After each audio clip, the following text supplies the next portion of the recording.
The bishop of the Roman Catholic Diocese of Fresno says that it plans to file for bankruptcy in a matter of months. That is following what it calls a surge in clergy sexual abuse claims.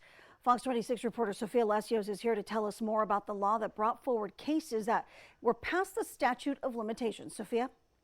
Yeah, Liz, the California Sexual Abuse and Cover-Up Accountability Act helped bring the number of credible accusations within the Diocese of Fresno to 154 cases dating back 2 decades. It is important to clarify that none of the claims involve people currently serving in the diocese.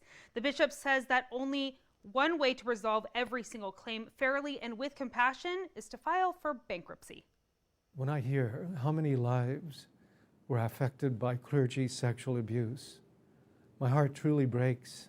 Tuesday, the Diocese of Fresno posted this video on YouTube addressing the many claims filed against the church for sexual abuse of a minor. Victims of abuse endure a lifetime of pain, and we as Catholics must commit to a lifetime of atonement. With the California Sexual Abuse and Cover-Up Accountability Act, the legislation opened a 3-year window for survivors of sexual assault to file claims against the abusers and the institutions involved in covering up the abuse, even if the statute of limitations has expired. Since the closing of the filing window on December 31st, 2022, the Fresno Catholic Diocese had 154 credible claims filed against the church. The reopening of the window has made every diocese in California susceptible to more claims.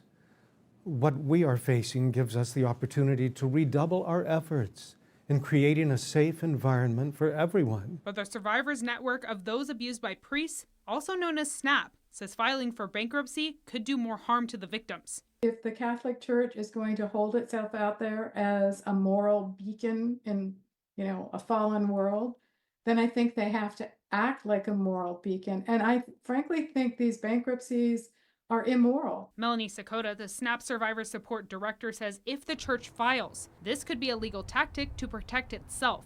Bankruptcy also wouldn't give survivors who haven't come forward a chance to speak up. Number one, these children will never have a chance to be compensated for their injuries. And number two, it's sad for the people in the parishes too, because they will never, that information about who these abusers are may never see public light. There's no way that the church can weed out all the abusers, and churches are attractive to predators.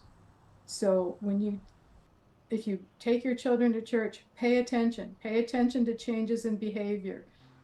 Don't just assume that because it's the church that it's 100% safe. Since so many have come forward, the church says filing for bankruptcy will help not deplete funds from the first few cases filed. The Diocese of Fresno says it plans to file in August, Liz. All right, thank you so much, Sophia. Again, a church that serves 1.2 million people here in its area. Now, this isn't the first time that the diocese in the state, the first diocese in the state to file for bankruptcy. Last month, the Diocese of Sacramento filed after more than 250 lawsuits claiming sexual abuse by clergy. The Archdiocese of San Francisco, the Archdiocese of Oakland, and the Diocese of Santa Rosa have all filed last year, too.